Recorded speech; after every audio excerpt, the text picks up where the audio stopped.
Hang on, sorry. No, all the baby boomers do that. It's called negative gearing.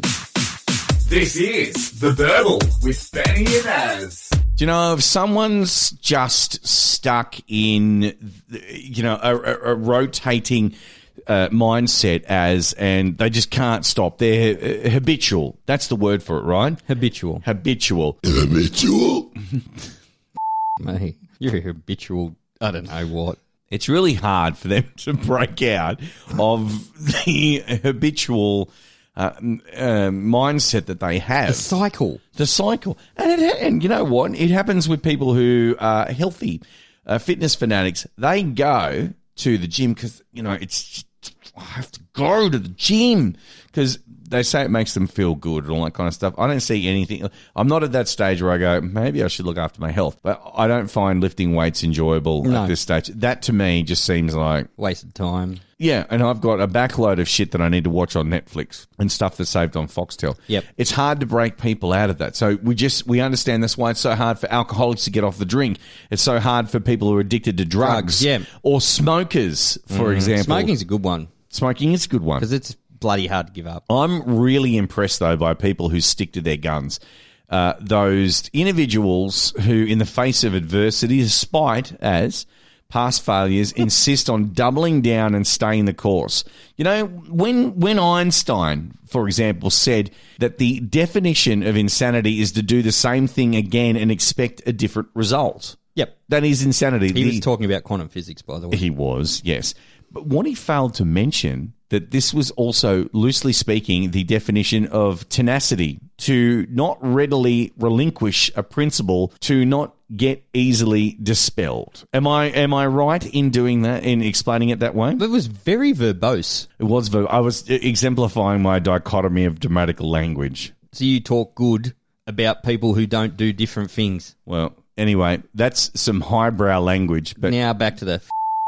A bloke has been arrested for stealing a car. He rocked up to court in another stolen car. Nice! Everybody gets a stolen car. You get a stolen car. And you get a stolen car. And you get a stolen car. And you get a jail sentence. Well, this happened in Adelaide. The murder capital of the world. The 34-year-old bloke had just attended Christie's Beach Magistrates Court on charges of illegally using a motor vehicle when police noticed a blue Holden sedan parked nearby at a fast food car park. After running a check on the vehicle, it had been knocked off. You know how they caught him, though? You know what pinned him off to the vehicle? What's that? It's a blue Holden Commodore. And this guy is obviously from a cycle of lower socioeconomic standards. All neck tatted up. Looks like a thumb. The only reason police were tipped off is because they watched him walk out of court and get into a Commodore that had a Holden badge, not a Chevy badge. And they went, hang on, that bloke...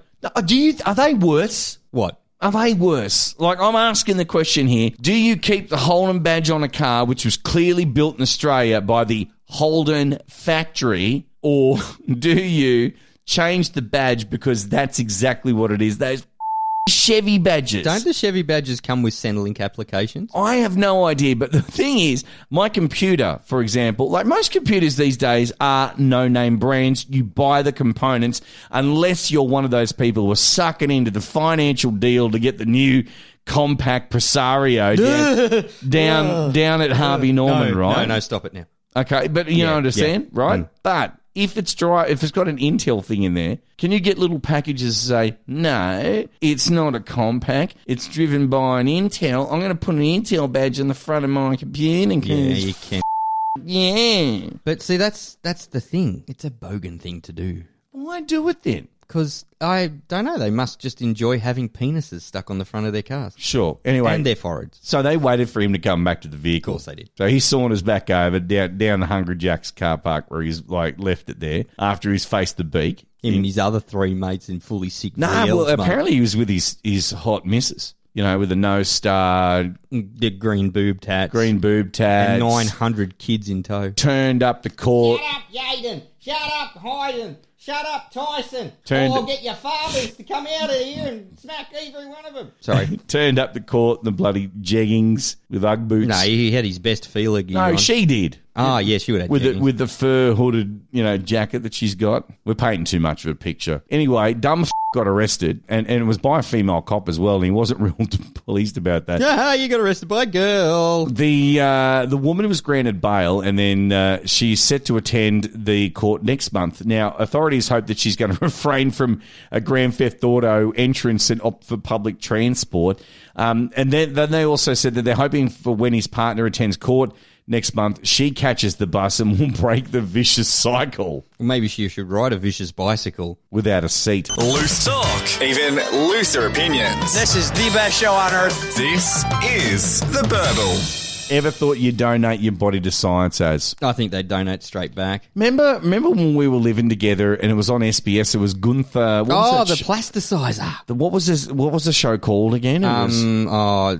We took dead bodies and plasticized it. Yeah, that's a strange and practice. the live autopsies. Remember, Yes. Everyone was into it, and he was cutting dudes up. And you go to work the next day around here's a the ligament, and here's this. And remember at work around the water cooler, you'd be like, you remember I took out a femur or an arm bone or piece of the reproductive system, and you were yet disgusted but fascinated. It's like a car crash, wasn't it? Like a train crash. But you've never ever thought, I'll give my. There's no point in me giving my. No, that's what I'm saying. There's no point in me giving mine away. I drove this thing like I've stolen. Okay, but a US family are absolutely outraged. Their elderly relative's body was blown up in an explosive test.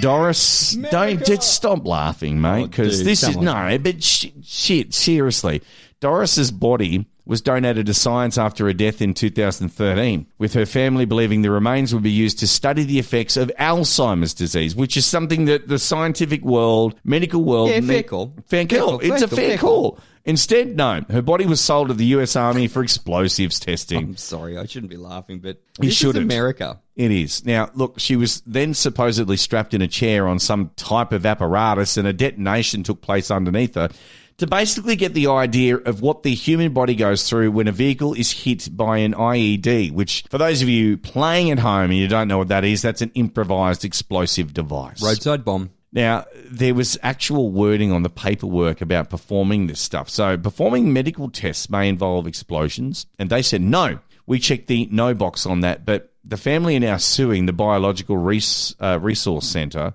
the company that sold her body to the US Army. So they basically subbed out a body. So they sold Granny to the biological guys. Yeah. And then BRC subbed her out. They subcontracted her body. Now, she didn't want to get blown up. They wanted to use the body to understand about Alzheimer's disease. The lawsuit has also included the company owner. Now, this is funny. I actually know a person named exactly like that, so I'm not going to say what the name is. All right. But listen, the Biological Research Centre, get this has closed its doors after the FBI raided the facility in 2014. What is the FBI doing raiding like a biology? What have they got, like Ebola or something in there? Well, I don't know about that. But anyway, to close off on this topic and this podcast for this week, I just look. Do you know over here and in the States as well that they have those cadaver farms? Yeah. There's one less than 140 kilometres away from where we are. Yeah. But they won't tell anybody where it is. And basically, 60 Minutes went there. I remember 60 Minutes went there and they said, there's a body there, there's a body there, there's a body there. And they're just lying out in the open and they're studying the effects of what nature does to decomposition and whatnot. Decomposition, all that kind of stuff.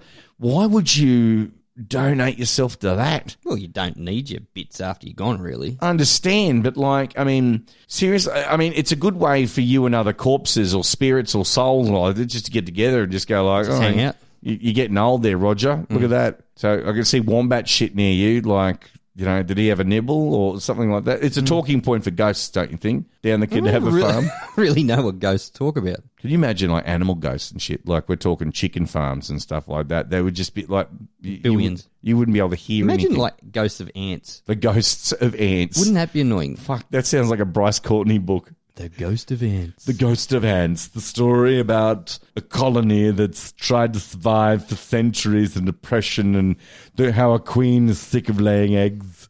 Out now from the man who wrote The Potato Factory. Bryce Courtney. What was it? The Ghost of Ants. No, I just love how the penny just dropped with you. You just went, you know what, that could actually be a good book title. It's like The Ghost of Ants. Richard Marsland. What? No, what's his name? Who? Richard. Oh, love song, Dedication. Oh, no, Richard, Sexy voice. Richard Mercer. Messi Mercer. Love song dedications. The Ghost of Ants. Out now at ABC Centres. This is gonna be good. With Benny and Az. Theburble.com.au is where you can find all of our podcasts. Again, we are on Apple Podcasts. Please subscribe and leave a comment. We would really appreciate that. We are on episode 19 as we're going to wrap up this season at next week's episode, which is season 20. We're going to have a bit of a mid-season break and come back with season number 3. We're also available on Spotify. iHeartRadio. We're also available on Google Podcasts, but you can't get it here in Australia. You can tell all your friends in England and all your friends, all your mates over in the States, and they can get it, but unfortunately, we can't get it. Castbox, we're also there, and also in 15-minute increments on YouTube, because Why the not? who the hell knows how YouTube works? We are going to be back again next week for our final podcast for this season. Explosive finale. The explosive finale. I don't know how it's going to top the last two, including this one and last week's one, but we'll give it a red-hot go. Imagine a babbling brook. Next to it is a huge mound of dirt built by 1,000 generations of rich bull ants. Their story will teach us liberty, fraternity, and independence. Are they French? I don't know. Yeah. I'm making shit up. Next week, more about the ghost ants. See ya. See ya. Is it over yet? The answer is yes. Oh, thank God for that. Hit us up on the socials and check us out at theburble.com.au. And don't forget to subscribe and share us with all your mates. Thank you for sharing. And here's the good news. They're back next week. Really? That's good news? It's great news. Here's the taste.